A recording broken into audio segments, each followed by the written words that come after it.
So this is the first step. Introduce a diagnostic catheter into the hub of the Y connector,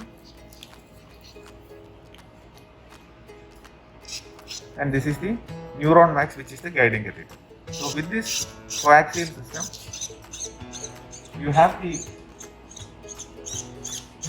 diagnostic catheter inside the sheath, and you can see this is an 80 centimeter neuron max. So there is ample length of the diagnostic catheter outside the guiding sheath. So with this, you can take this into the femoral sheath, go into the arch of aorta, and select the vessel which you want to, and then take the guiding catheter into the vessel.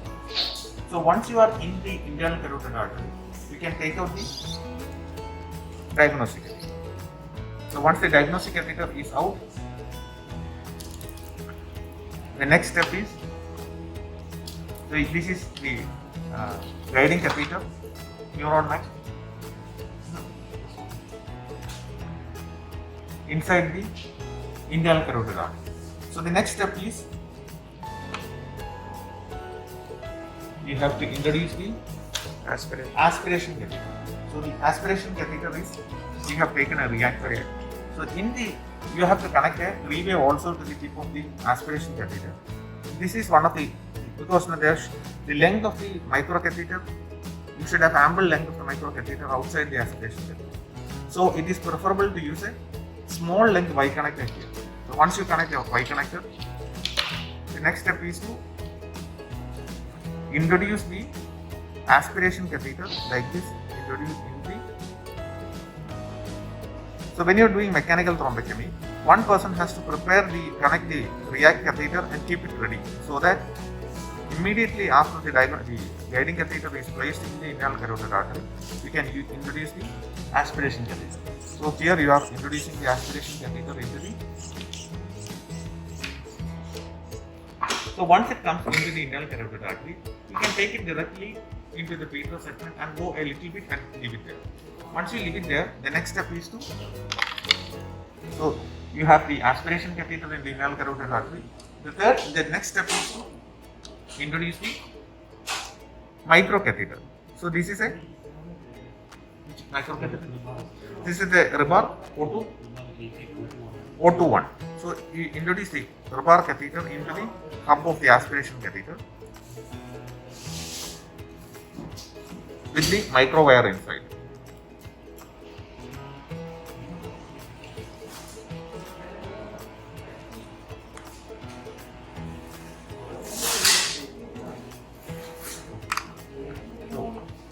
This is the micro wire. The tip can be shaped preferably so that it will be atraumatic and it will go easily across the clot in M1.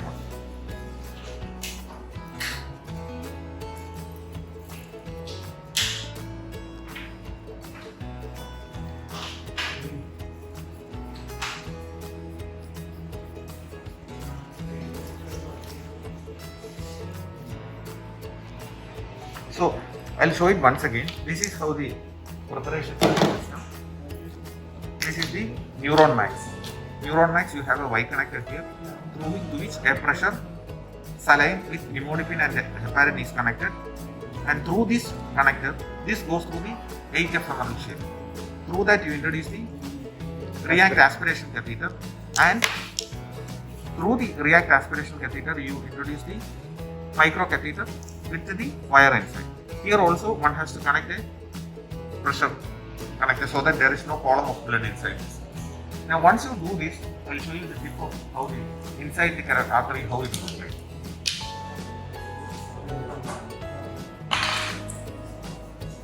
So this is the internal carotid artery. So you can see here ends the neuron max of the guiding catheter, and here is the aspiration catheter, and in front is the micro wire with the microcatheter. So this has to go across the M1. Now once you reach the M1, it is preferable to connect a torque. This is what is called a torquer device. So this is the torquer device. A torquer device is used to rotate the micro wire because it is very difficult to rotate it with the hand. So what you can do is, this is how you connect the torquer device.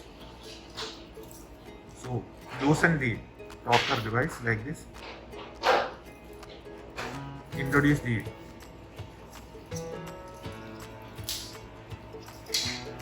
so once you introduce it here, you can tighten the torture device. So once you tighten, so we can just rotate the micro wire by rotating the torture device. So keep it connected and very carefully advance the microcatheter and the micro wire like this. So first the micro wire should cross the M1 like this. Once it crosses, we can slowly advance the microcatheter like this and cross across the M1 across the clot. So once it is across the clot, what you have to do is take out the micro wire. So this is how a micro wire is taken out. Just with one hand, make a loop like this, hold it like this, and give it to them. So once it is taken out, you can just put some saline and see that there is no air there. And the second step is to introduce the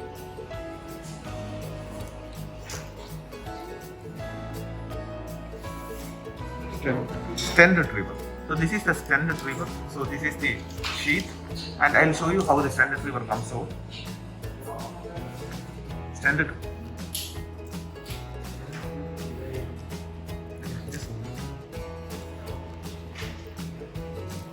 This is the stent retriever. So once you push the wire, the stent retriever will slowly come out of the sheath like this. So this is the stent retriever which is attached to your wire, and you can resheath it. So the idea is to take it through the microcatheter across the clot and slowly unsheath it. This is how it is taken inside the microcatheter. Keep it firmly pressed against the hub. Keep the wire straight. Always keep the wire straight so there is no resistance. And keep it firmly pressed against the hub. And this is one of the important steps. If you keep it outside, no, don't push. Don't push. Pull. So keep it firmly pressed here. This is the most important step. Never ever push the stent retriever without it getting opposed. So this is the tip and this is the hub. So introduce it. So now you can see. So you see that this is the tip of the sheath and you oppose it like this. Then slowly, once it is opposed and the other person, you can see that slowly push so that it enters the microcatheter. So if you are not very careful, what can happen is this can get the stent retriever will get released here in the hub and it can get snapped. So once you push adequate length of the stent retriever into the microcatheter, so once it is adequate length is inside, you can stop and then you can remove the sheath and then you can slowly push. So once you push, slowly push so that it comes out of the microcatheter across the M1. And once it is across the M1, you slowly push this and withdraw the microcatheter so that wait. Can you show? Sure.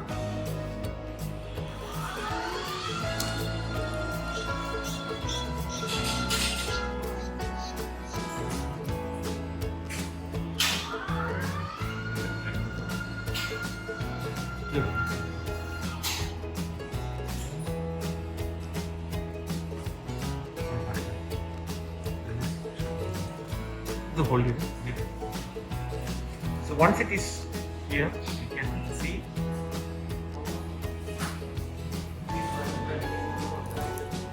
So the way in which the stent retriever should be deployed is not by pushing it out, but once it reaches the tip of the microcatheter. So don't push it out. Keep it like this, and then slowly unsheath it. Pull the microcatheter by slowly pushing the stent retriever out as well as pulling back. So this is how it should be unsheathed. So this one should be unsheathed and the clot should be somewhere here proximally, not distal.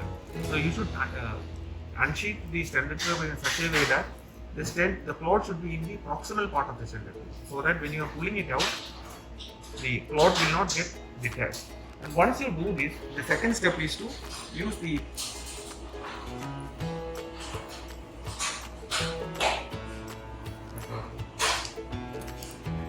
torquer device and lock this.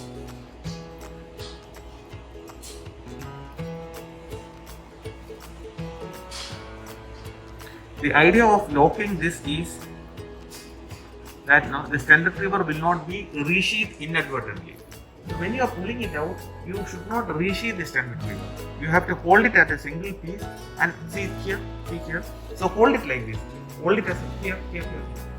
Hold it like this as a single piece with the stent retriever with the torquer device. And here you slowly withdraw it so that as a single piece without resheathing the stent retriever. So it should come like this, come like this, come like this, come like this. Till here. Don't pull it into the aspiration catheter. So once it is like this, we can apply aspiration here,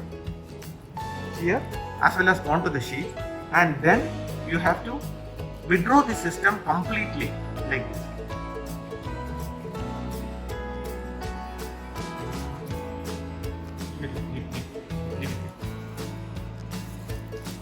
So this is the guiding catheter and this is the aspiration.